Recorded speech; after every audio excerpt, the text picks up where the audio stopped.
Assalamualaikum warahmatullahi wabarakatuh. Alhamdulillahilladzi alafa baina qulubina fa asbahna bi ni'matihi ikhwana.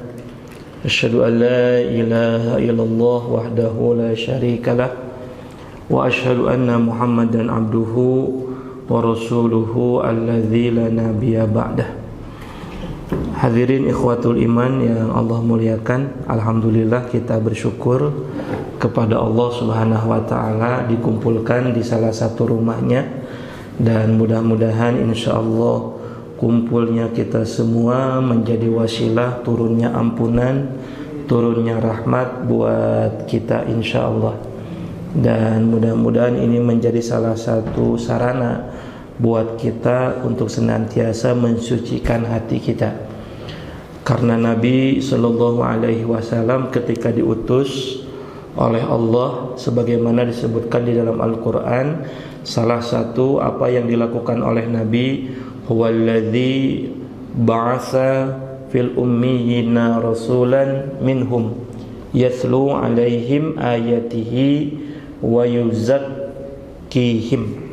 Dialah Allah Subhanahu wa taala yang mengutus Nabi Sallallahu Alaihi Wasallam yang ditugaskan oleh Allah. Yang pertama, yatlu alaihim, untuk membacakan ayat-ayat Allah. Yang kedua, wa yuzakkihim, mensucikan hati-hati kita atau mensucikan jiwa-jiwa kita. Maka salah satu kewajiban yang tidak boleh kita tinggalkan sama sekali, hadirin ikhwatul iman rahimakumullah, adalah bagaimana setiap aktivitas yang kita lakukan harus berupaya untuk memperbaiki hati kita, mensucikan jiwa kita. Karena Allah sebutkan di dalam Al-Quran, qad aflaha man tazakka wa qad khaba man dassaha. Kata Allah, sungguh beruntung bagi orang yang mensucikan jiwanya. Sebaliknya, sungguh merugi bagi siapa? Bagi orang yang mengotori hatinya. Dan ternyata salah satu upaya untuk membersihkan hati, mensucikan jiwa, sebagaimana Nabi mengatakan, salah satunya adalah hadirnya kita di majelis ilmu.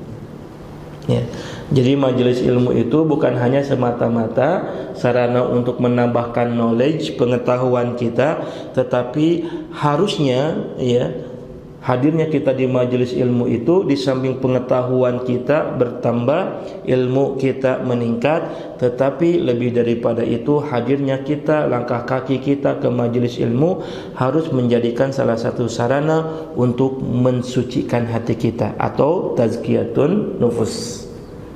Maka jangan heran ibu bapak ikhwatul iman rahimakumullah, kalau Nabi Sallallahu Alaihi Wasallam sebutkan di dalam hadis, man salaka tariqan yaltamisu fihi ilman sahalallahu lahu tariqan ilal jannah. Siapa orang yang melangkahkan kakinya menuju majelis ilmu, maka langkah kakinya itu, kata Nabi, akan mempermudah orang itu masuk ke surga.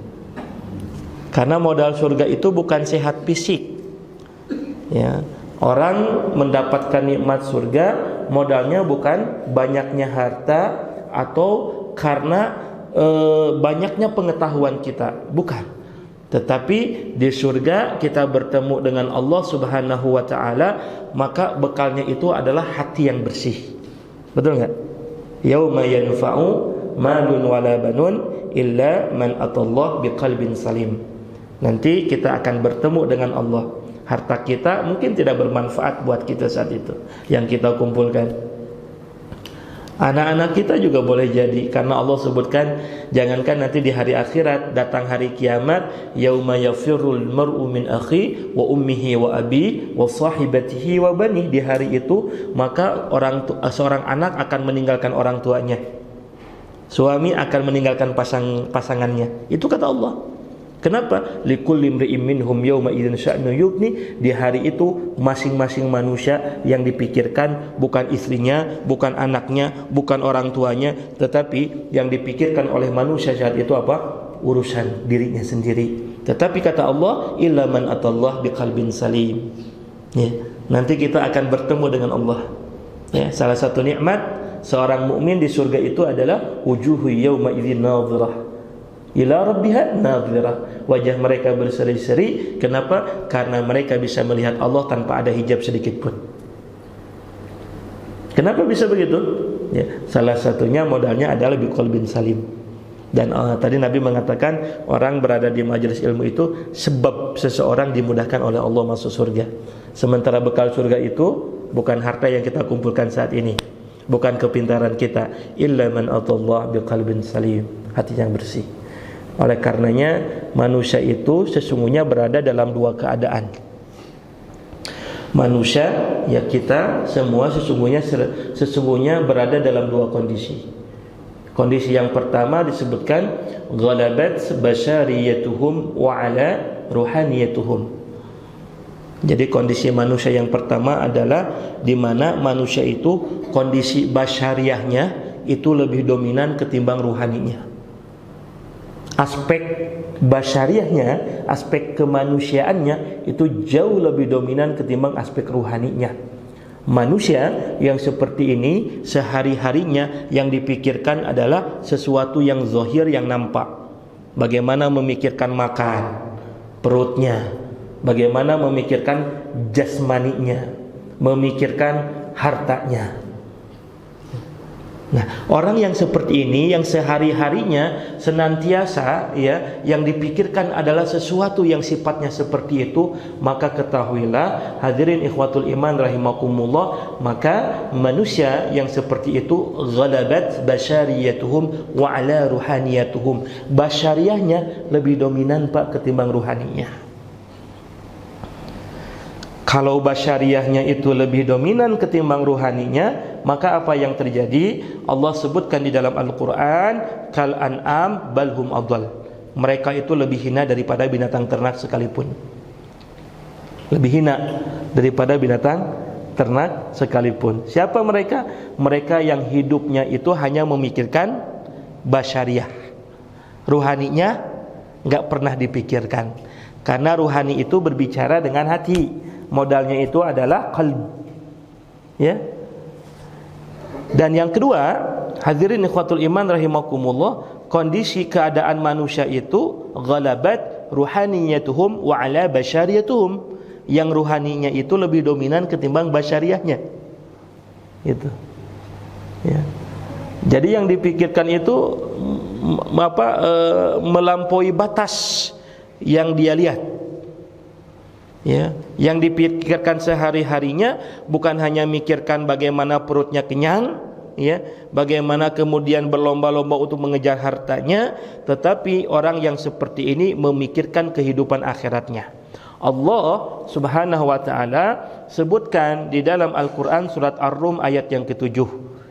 Kata Allah Subhanahu wa taala, ya'lamuna zahiran minal hayatid dunya. Sesungguhnya kebanyakan manusia, mungkin boleh jadi kita.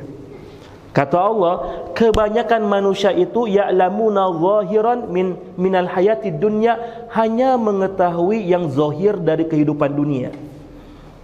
Allah yang langsung menyebutkan, manusia itu umumnya memikirkan yang zahir, yang nampak daripada kehidupan dunia. Wahum anil akhirati humul ghalibun. Sementara mereka melupakan kehidupan akhirat, yang mana kehidupan itu pasti terjadi dan pasti kita alami. Maka orang yang ruhaninya lebih dominan ketimbang basyariahnya, walaupun dia mikirin makanan, tetapi bukan hanya semata-mata mengenyangkan perut, tetapi bagaimana ketika dia mengkonsumsi makanan, dia itu bisa bersih, bisa tegak jasadnya untuk ibadah kepada Allah. Ya. Ketika dia memikirkan harta, bukan semata-mata hanya untuk memenuhi kebutuhan jasmaninya, tetapi dengan harta itu adalah sarana untuk sampai kepada Allah Subhanahu wa taala. Maka kalau kemudian kita lihat para sahabat dalam hadis Nabi SAW, ketika melihat sahabat yang diberikan oleh Allah kekayaan, maka sahabat mengatakan zahaba ahlud dufur bil ujur wa yusalluna kama nusalli wa yasumuna kama nasumu wa yatasaddaquna bi fuduli amwalihim. Ketika datang seorang sahabat kepada Nabi, ya Rasulullah, tu orang kaya itu memborong pahala, Mereka solat, kita juga solat. Orang miskin solat, ya. Orang kaya saum, orang miskin saum. Tetapi mereka bersedekah dengan hartanya, sementara kami nggak bisa bersedekah ya Rasulullah. Maka orang yang rohaninya mendominasi kebutuhan basyariahnya, ini disebutkan min afdalil malaikah. Maka manusia yang seperti ini kedudukannya lebih utama ketimbang malaikat. Lebih utama ketimbang malaikat. Ya. Ya. Jadi sesungguhnya manusia itu kedudukannya bisa lebih tinggi ketimbang malaikat. Kapan manusia kedudukannya lebih tinggi ketimbang malaikat? Ya, ketika ghalabat ruhaniyatuhum wa ala basyariyatuhum, ketika ruhaninya itu mendominasi, lebih dominan ketimbang aspek basyariahnya. Malaikat itu tidak diberikan nafsu.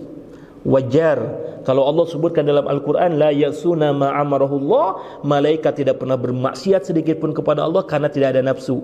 Sementara manusia, fa'alhamaha fujuraha wa taqwaha, kata Allah, manusia diberikan kecenderungan untuk berbuat dosa, diberikan kecenderungan untuk bertakwa kepada Allah karena ada nafsu. Tetapi sekalipun manusia ada nafsu, fa amma man khafa maqama rabbih wa nahan nafsa 'anil hawa, manusia yang seperti ini mampu menundukkan hawa nafsunya sehingga basyariahnya, ya, dalam dirinya tidak mampu mengalahi aspek ruhaninya.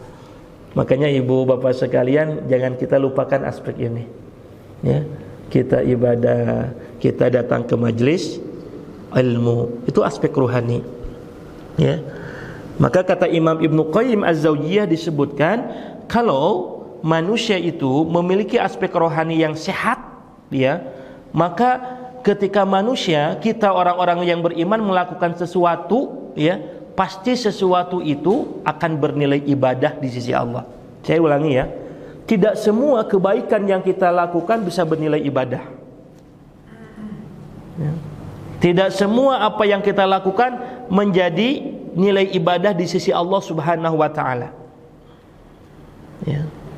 Maka jangan heran kalau Allah sebutkan di dalam Al-Qur'an, wa qadimna ila ma 'amilu minal 'amal faj'alnahu haba'an manthura, kata Allah, nanti ada manusia datang di hari kiamat membawa banyak ibadah amalan. Salat dibawa, saum dibawa, zikir dibawa, haji, umroh, membawa amalan ibadah. Tetapi Allah katakan, faj'alnahu haba'an manthura, tetapi ibadah itu tidak bernilai di sisi Allah, bagikan debu-debu yang berterbangan. Sayang nggak Bu, Pak? Maka kata Imam Ibnu Qayyim Az-Zawjiyah, seseorang melakukan kegiatan, melakukan amal dikatakan bernilai ibadah kalau ada dua unsur. Yang pertama, ketika kita melakukan sesuatu itu dibarengi dengan unsur taat dan mahabbah, kata Imam Ibnu Qayyim. Sekali lagi saya ulang, ini penting. Kita melakukan aktivitas apapun akan menjadi catatan nilai ibadah yang akan memperberat timbangan kita nanti di yaumil hisab, manakala kegiatan itu, aktivitas yang kita lakukan itu ketika dibarengi dengan dua hal. Yang pertama ketaatan, at-ta'ah, yang kedua mahabbah, kata Imam Ibnu Qayyim Az-Zawjiyah. Ya, ini jadi introspeksi buat saya, buat kita semua. Terkadang kita melakukan perintah Allah Subhanahu wa taala itu hanya bermodalkan taat saja. Kenapa kita sholat? Ya karena Allah memerintahkan, mewajibkan kita sholat. Akhirnya kita sholat. Betul nggak Pak? Ya. Allah memerintahkan saum, kutiba alaikumusiyam, akhirnya kita Maka kata Imam Ibnu Qayyim Az-Zawjiyah, kalau seseorang melakukan itu hanya terbatas kepada ketaatan, maka kata Imam Ibnu Qayyim tidak dikatakan ibadah. Maka kalau seseorang hanya melakukan ketaatan saja tanpa dibarengi dengan mahabbah, ya kita rasakan sendiri, ya. Kita sholat, kadang sholat tetapi tidak menikmati ibadah itu, tidak merasakan nikmat. Ibadah itu mestinya kita rasakan nikmat. Maka kata Nabi dalam hadis muttafaqun alaih, ya, wajada halawatal iman, sesungguhnya seseorang akan bisa merasakan manisnya iman, Manisnya keimanan. Kalau orang sudah merasakan manisnya keimanan, maka ketika mereka melakukan ketaatan akan merasakan nikmat. Nah, ini PR kita, Bapak Ibu sekalian. Kita sholat, tetapi jarang sekali kita merasakan kenikmatan dalam ibadah. Ya. Kalau nikmat sesuatu yang kita nikmati, Bapak Ibu, kalau kita melakukan sesuatu dan kemudian kita menikmati, kira-kira inginnya cepat atau berlama-lama? Betul nggak, Pak? Ya. Coba Ibu, Bapak sedang menuju satu tempat, wah, indah, kemudian kita nikmati, kemudian 5 menit, ayo kita balik lagi, bosan. Nggak begitu. Tetapi ketika kita menikmati satu kondisi, satu keadaan, kita ingin berlama-lama. Begitulah ibadah. Maka ketika Nabi Shallallahu Alaihi Wasallam sholat, ya, sholat tahajud, Bapak Ibu, sholat lail, qiyamul lail, Nabi sampai, ya, berjam-jam sampai kakinya bengkak. Kenapa? Karena ada nikmat. Dalam muntah nikmat mah moal kitu, Bu. Ya, imam baca ana panjang saeutik da kukulutus atuh. Kalau kita tidak bisa menikmati, kita baca Al-Quran nih, baca Al-Quran kalau tidak menikmati kita tilawatul Quran, ya, maka yang terjadi apa Bapak Ibu sekalian? Ya, belum apa-apa, bawaannya itu pengen shadaqallahul azim. Itu kata. Termasuk kita di majelis ilmu. Maka kalau orang bisa menikmati, ya, min halawatil iman, kata Nabi, siapa mereka yang bisa merasakan lezatnya keimanan? Siapa mereka yang bisa merasakan lezatnya taat, lezatnya ibadah? Nabi mengatakan dalam hadis, an yakunallahu wa rasuluh ahabbu ilaihi mimma siwahuma. Ketika mereka mencintai Allah, mencintai Rasulullah melebihi cinta dari segala-galanya.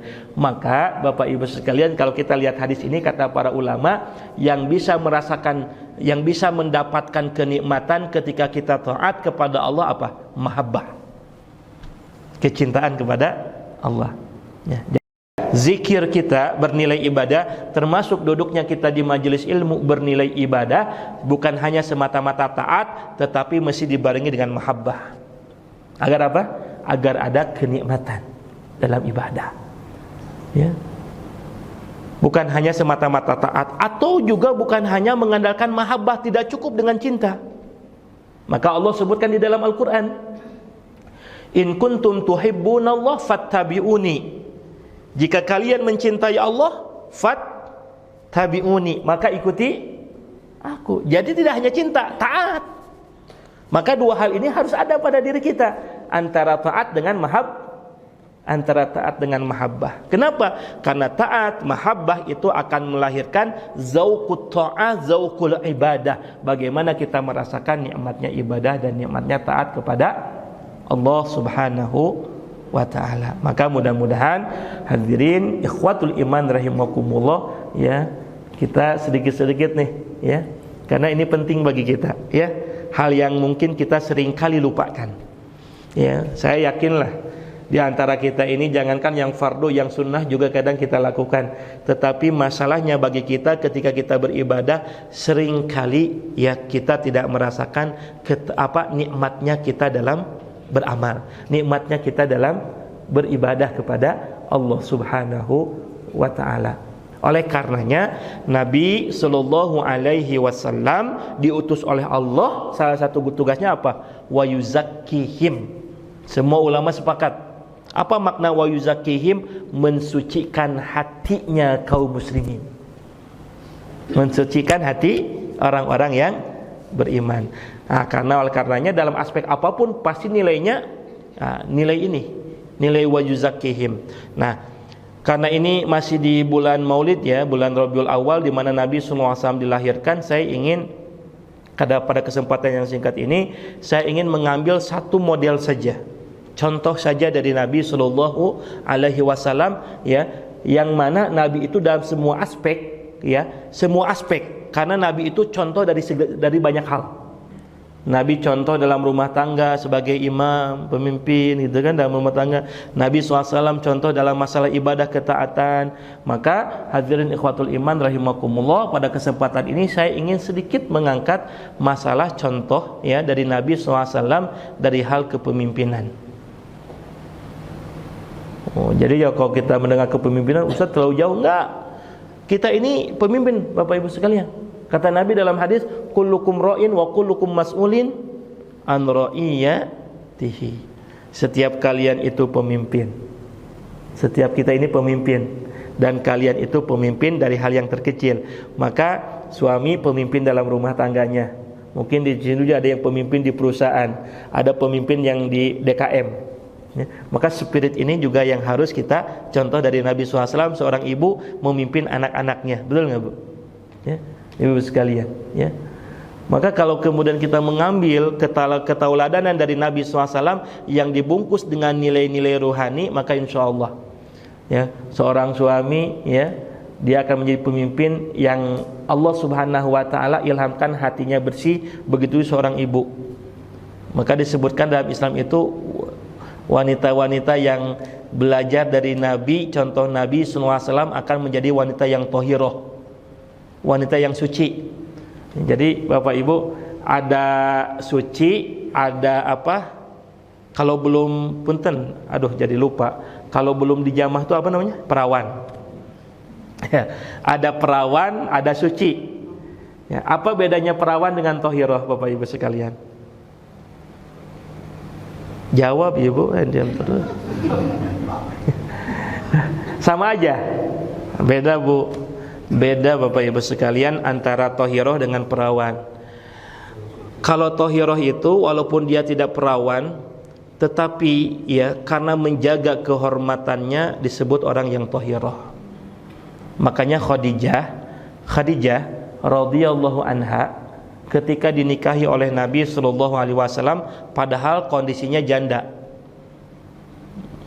Bu, tetapi gelar bagi Khadijah apa? Wanita tohiroh, wanita suci. Ya, kalau seorang wanita sudah mampu menjaga kehormatannya, maka Allah sebutkan di dalam Al-Quran tuh, dalam Quran surat An-Nisa ayat yang ke-34, siapa wanita yang soleh? Ya, as-salihatun qanitatun hafidhatun lima ghaib bima hafidhallah. Wanita yang soleh itu mereka yang taat kepada Allah, mereka yang menjaga kehormatannya di saat suami tidak ada. Kade ibu-ibu tah, kayak ibu-ibu ya. Nah sekarang problem para wanita begitu Pak. Salah satunya ketika suaminya kerja di luar kota gitu kan, ya. Ini hadisnya, ayatnya jelas, ya. Maka wanita yang soleh itu yang mereka menjaga kehormatannya di saat suami tidak ada. Tong kukulu yang teuing Bu, ya. Apalagi ngeceng kan ya. Ya, maka seorang wanita soleh begitu menjaga kehormatannya. Wah, Nabi, istri-istri Nabi kenapa bisa tohiroh, bisa suci? Karena memang disentuh oleh, mendapatkan sentuhan pembinaannya Rasulullah. Aisyah radhiyallahu anha misal Pak, Bapak Ibu. Aisyah radhiyallahu anha itu, ya, Nabi berwasiat kepada Aisyah, wahai istriku, kalau aku wafat, kalau aku meninggal, kuburkan aku di kamar ini. Di kamar Bu. Maka bertahun-tahun Aisyah tidur di tempat tidurnya, tetapi di sampingnya kuburan Rasulullah. Ibu kira-kira kalau suami berwasiat gitu Bu, suami berwasiat begitu, Ibu nanti kalau ayah meninggal kuburinya di sini ya, kamar di samping ibu. Cek ibu teh embung teuing keengnya. Itu Aisyah begitu Pak, ya. Masya Allah. Ya, kenapa? Karena saking mahabbahnya, ketinggian Rasulullah sampai begitu, ya. Aisyah mencintai Nabi melebihi, ya, cinta Allah, cinta kepada Rasulullah, ya. Ahabba ilaikum mimma siwahuma, melebihi daripada segalanya. Datanglah Abu Bakar. Abu Bakar itu kan ayahnya. Ya, kata Abu Bakar, wahai Aisyah, ya, aku ingin kalau nanti aku mati, aku wafat, aku ingin dikuburkan di samping orang yang aku cintai. Siapa? Rasulullah, ya. Ya, maka ketika ayahnya yaitu Abu Bakar Siddiq radhiyallahu an kemudian meninggal dan dikuburkan di samping Rasulullah. Jadi Aisyah tidur di tempat tidur, di sampingnya ada 2 kuburan. Siapa? Kuburannya suami yaitu Rasulullah, yang kedua kuburan ayahnya. Lalu kemudian Umar bin Khattab ketika jadi khalifah berwasiat, berpesan. Apa pesan yang disampaikan kepada Aisyah? Ya Aisyah, kalau engkau izinkan, nanti kalau aku mati, aku wafat, tolong aku kuburkan di samping 2 orang yang aku cintai. Yang pertama Rasulullah, yang kedua Abu Bakar. Akhirnya Aisyah mengizinkan. Mengizinkan. Sampai kemudian Umar bin Khattab wafat, meninggal dunia, dikuburkan, Pak. Ada 3 kuburan kan? Ya. Jadi ada 3 kuburan, Pak, antara Nabi, Abu Bakar dan Umar bin Khattab. Tetapi ketika Umar bin Khattab dikuburkan, ya, Aisyah masih tidur. Tetapi apa kata Aisyah? Wallahi, demi Allah, ketika Umar bin Khattab dikuburkan, maka saat itu ketika aku sedang berada di tempat tidur di kamar, aku tidak pernah membuka aurat. Tidak pernah membuka hijab. Ya. Jadi tidur nate Bu siga kieu tah. Ibu kalau tidur di rumah kan dibuka. Tapi Aisyah ketika ada Umar bin Khattab dikuburkan, ya, maka Aisyah mengatakan, wallahi demi Allah, aku tidak pernah membuka hijab, membuka aurat. Ya, padahal kata para ulama termasuk yang dibolehkan kalau orang itu sudah meninggal dunia. Kenapa? Karena sudah tidak ada syahwat. Tetapi kata Aisyah, kenapa? Aku malu karena Umar bin Khattab bukan muhrimku. Masya Allah. Itu wanita Thahirah tuh begitu tuh, sampai sebegitunya menjaga kehormatannya. Jadi ibu, kenapa bisa Thahirah, bisa begitu? Karena semuanya sentuhan pembinaannya dari suaminya yaitu Rasulullah SAW, semua sentuhannya adalah tazkiyah. Sok Bu, Pak, demoal bisa ayeuna lamun hatinya, ruhaninya tidak bersih, ya, bisa menjaga kehormatannya. Ya. Tanya, kenapa kamu buka aurat? Sodakoh Ustaz. Buka aurat disebut sodakoh, Masya Allah, gitu kan. Padahal salah satu sifat Thahirah itu adalah al-haya. Maka Nabi sebutkan dalam hadis, fa idza lam tastahi fasna ma syi'ta. Kalau engkau tidak punya rasa malu, lakukan sesukamu. Maka Bapak Ibu, ini pentingnya kita mentauladani Rasulullah Sallallahu Alaihi Wasallam. Nah, pada kesempatan ini Bapak Ibu yang Allah muliakan, ya, kita akan mencoba mentauladani kepemimpinan Rasulullah SAW. Saya tidak akan membahas bagaimana lahirnya Nabi SAW, ya, keutamanya Nabi karena sering kita mendengarkannya, ya. Tetapi saya ingin melihat meneropong satu hal ketauladanan yang Allah sebutkan, laqad kana lakum fi Rasulillah uswatun hasanah. Pada diri Nabi ada tauladan. Dari sekian banyak ketauladanan yang ada pada Rasulullah dalam hal masalah kepemimpinan. 1. Dan ini berlaku, ya, buat bapak-bapak yang jadi pengurus DKM, pengurus paguyuban. Ada pengurus paguyuban ini? Dan buat bapak-bapak yang ada di perusahaan atau ibu-ibu juga sama, ya. Ternyata salah satu kepemimpinan Nabi Sallallahu Alaihi Wasallam itu ada semangat. Ini salah satu model kepemimpinan Nabi SAW itu ada semangat perintisan. 1, ya, semangat perintisan. Ya, ini yang dia bergerak di yayasan. Jadi model kepemimpinan Nabi itu salah satu spiritnya itu semangat merintis. Kenapa saya katakan begini, Bapak Ibu? Arab, Jazirah Arab nih. Dulu sebelum Jazirah Arab itu 2 kekuatan yang sudah diakui dunia pada saat itu. 2 kekuatan yang sudah diakui dunia, satu kekuatan Romawi dan Persia. Betul nggak? Romawi itu menguasai wilayah Syam, ke bawahnya Afrika. Syam itu kan sekarang 4 negara, ya, Lebanon, Suriah, kemudian Palestina, Syria. Itu Syam. Lalu ke bawahnya Afrika. Walaupun Afrika ada padang pasir, ternyata sebagian wilayah Afrika juga ada hijau-hijaunya. Wilayah Syam lebih subur, Pak, Afrika. Maka ini dikuasai oleh Romawi. Kalau kita lihat sejarah. Lalu kemudian di sampingnya, jadi berhadap-hadapan, ini Romawi, ini Persia. Sementara Persia menguasai sebagian wilayah Eropa. Nah, di tengah-tengah antara Romawi dan Persia itu namanya Jazirah Arab. Bapak Ibu, punten, Jazirah Arab saat itu tidak pernah dilirik sedikit pun oleh Romawi ataupun Persia. Nggak mau Romawi datang ke Jazirah Arab, Persia datang ke Jazirah Arab. Kenapa? Karena gersang, miskin. Ya, dulu kan kemampuan teknologi nggak secanggih sekarang, Mbak. Sumber daya alam itu dilihat dari kasat mata, gitu kan? Ya, kita dijajah oleh Jepang, Belanda bukan karena sumber daya alam mineral, bukan, tetapi karena rempah-rempah yang kelihatan. Dulu juga sama. Kalau sekarang kan sumber daya alam dengan teknologi bisa kita lihat. Dulu Romawi, kenapa? Karena Syam itu subur, Afrika sebagiannya subur, sementara Jazirah Arab itu miskin, nggak ada apa-apanya, sumber daya alamnya nggak kelihatan, miskin. Makanya Persia pun sama, nggak melirik sedikit pun. Nah, pertanyaannya Bapak Ibu sekalian, Jazirah Arab, ya, wilayah miskin, sumber daya alamnya juga tidak ada, ditambah dengan apa? SDA-nya, sumber daya alamnya dalam keadaan nggak siap. Jadi bisa dikatakan sumber daya alam yang paling, sumber daya SDM-nya, punten, SDM-nya, sumber daya manusia yang paling jelek di masa itu adalah sumber daya manusia di Jazirah Arab.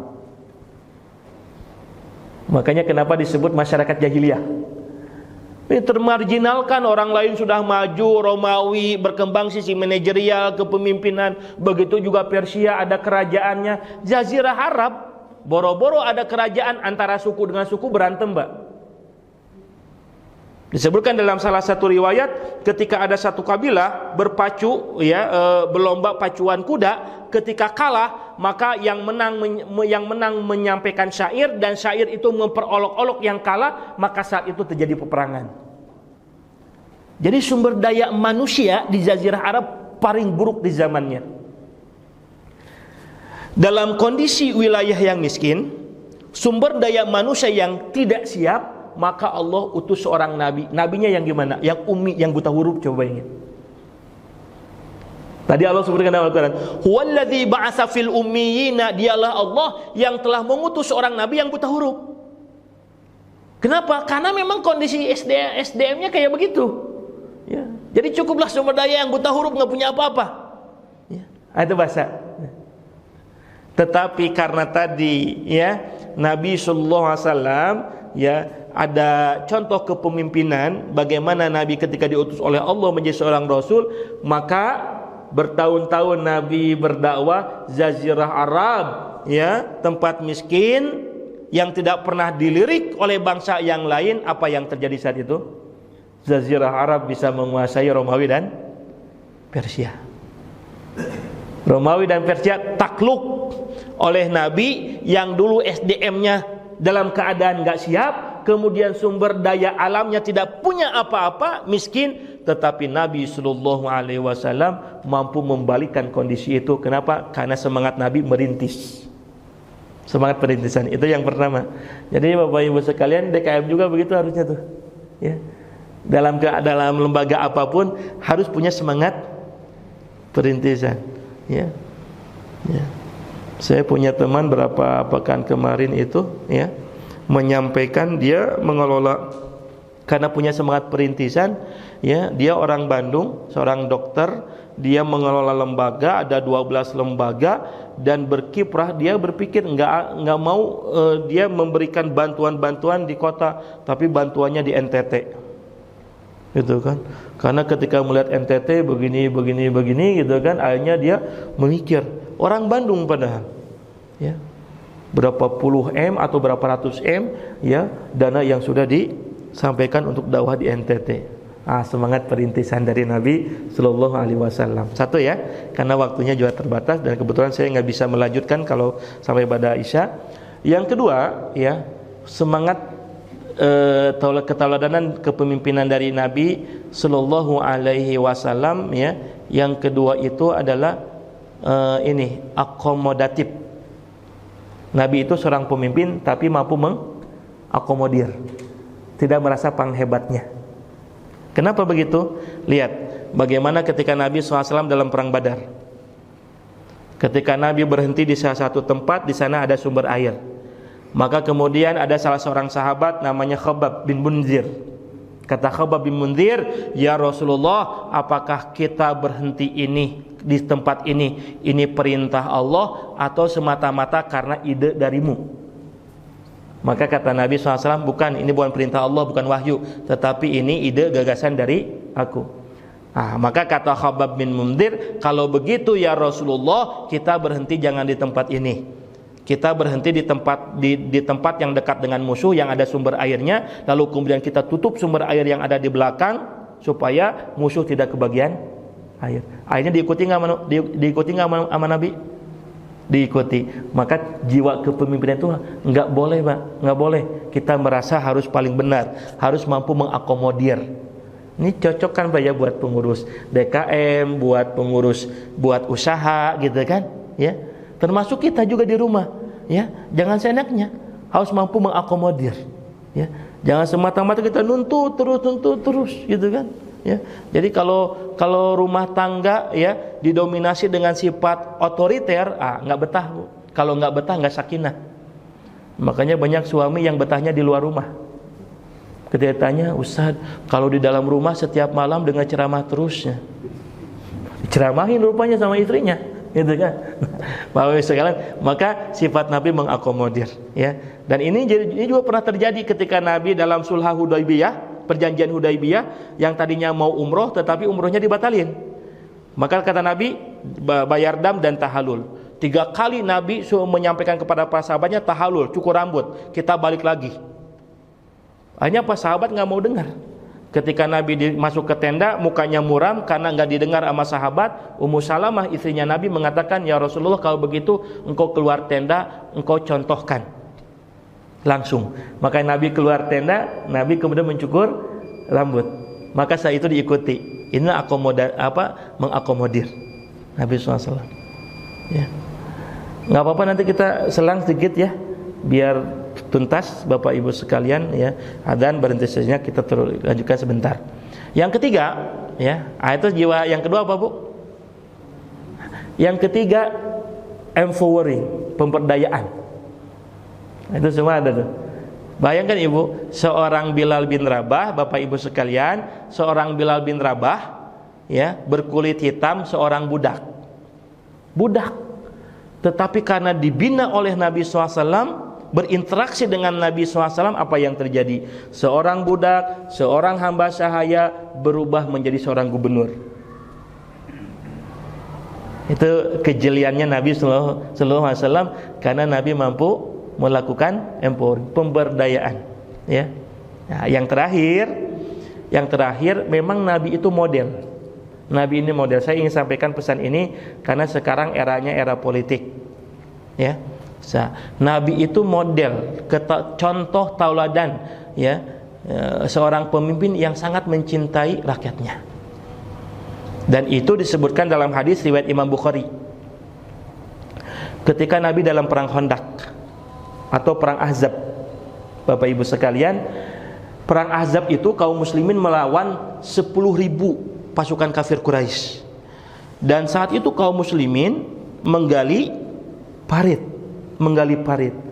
Ketika Nabi turun tangan langsung menggali parit, saking laparnya, yang lapar bukan Nabi tetapi seluruh kaum muslimin. Ya, keterbatasan bekal. Maka sampai-sampai Nabi itu mengganjal perutnya dengan batu.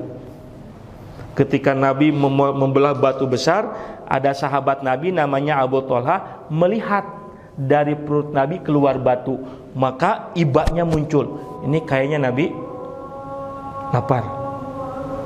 Kita berhenti sejenak bentar ya. Ya, apa? Allahu Akbar. Bismillah. Ini di Kang bisa di open ini enggak? Di iniin dulu, nanti lanjut, bukan di di mencintai rakyatnya. Dalam perang Ahzab itu, Nabi, Bapak Ibu yang Allah muliakan, Nabi itu sedang kelaparan sampai mengganjal perutnya dengan batu. Ketika jatuh, ada sahabat Nabi Abu Thalha tuh, lihat, iba Maka Abu Thalhah langsung pulang ke rumahnya. Dia mengatakan kepada istrinya, "Wahai istriku, ada apa di rumah?" Ternyata ada beberapa gandum. Kata Abu Thalhah, "Pasak gandum itu, dibuat bubur gandum itu. Buat apa suamiku? Kita makan bersama dengan Rasulullah. Cukup enggak?" "Cukup kalau bertiga." Maka kemudian Abu Thalhah balik ke tempat di mana menggali parit. Disampaikan oleh Abu Thalhah kepada Nabi SAW, "Ya Rasulullah, di rumah istriku sedang membuat bubur gandum. Ya, aku melihat engkau sedang dalam keadaan lapar. Maka nanti kita akan makan bersama dengan istriku di rumah. Tapi satu, ya, cukup hanya untuk bertiga." Nabi sallallahu alaihi wasallam sebagai pemimpin saat itu, apa yang dilakukan oleh Nabi?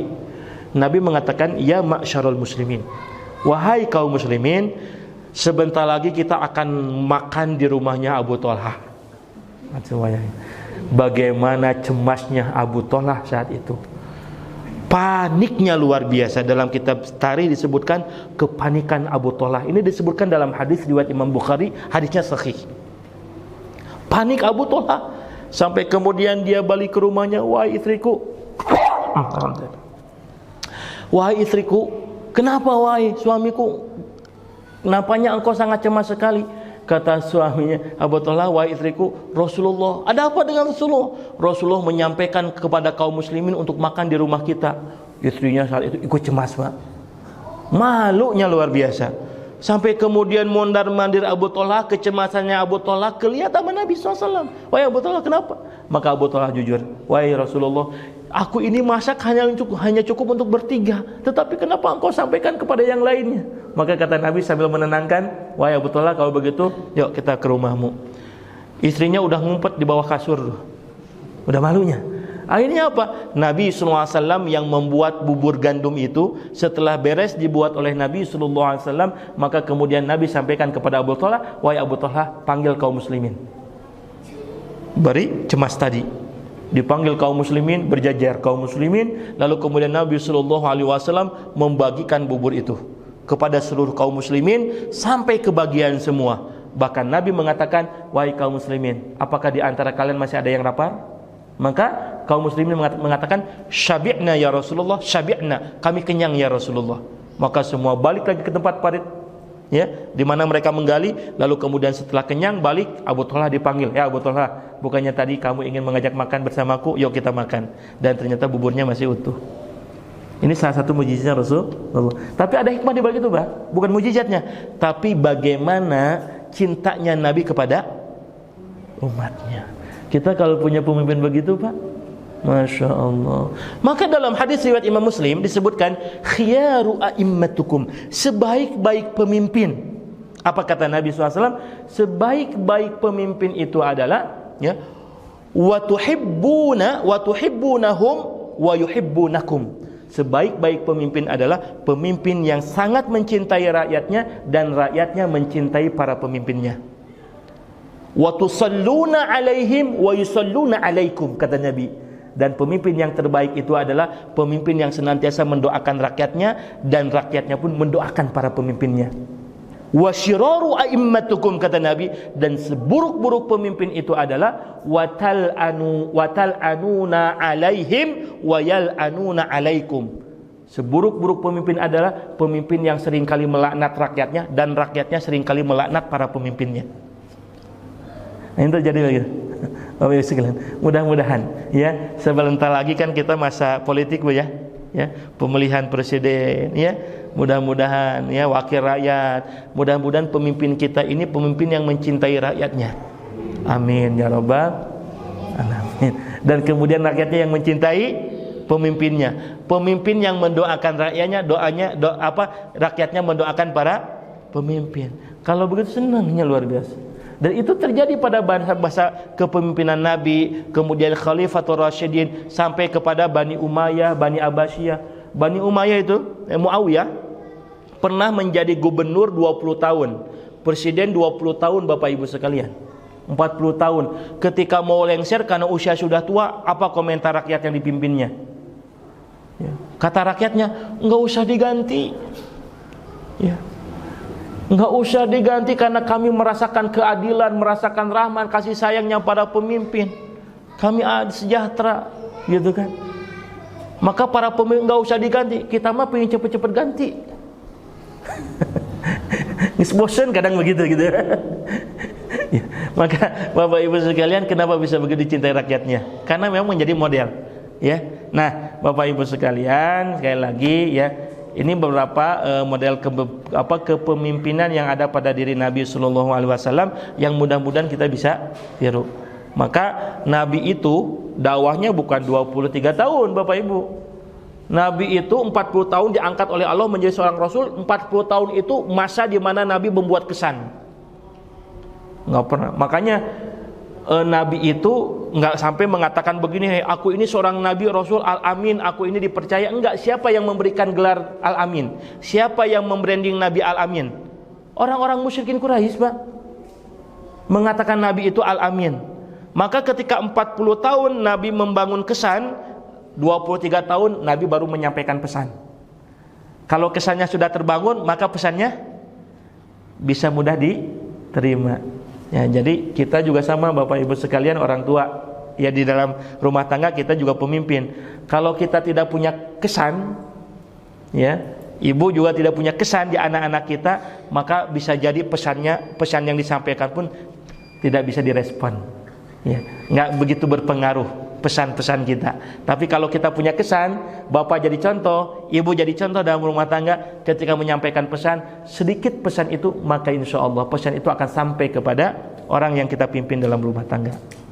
Mudah-mudahan Bapak Ibu sekalian ini menjadi ibrah buat kita semua, ya, karena ini di bulan Rabiul Awal saya ingin sedikit mengangkat ya dari Rasulullah SAW dari satu sisi, ya, hal kepemimpinan. Ya, mudah-mudahan model kepemimpinan yang ada pada Nabi SAW kita bisa contoh, ya, dan mudah-mudahan harapan ke depan, ya, Allah hadirkan kepada kita pemimpin-pemimpin negeri yang betul-betul mencintai rakyatnya, insyaallah. Amin ya rabbal alamin. Itu saja Bapak Ibu yang Allah muliakan, kurang lebihnya mohon maaf. Wal afa minkum. Rabbana atina fid dunya hasanah wa fil akhirati hasanah wa qina adzabannar. Wa sallallahu ala Muhammadin wa ala alihi wa sahbihi wa sallim. Assalamualaikum warahmatullahi wabarakatuh.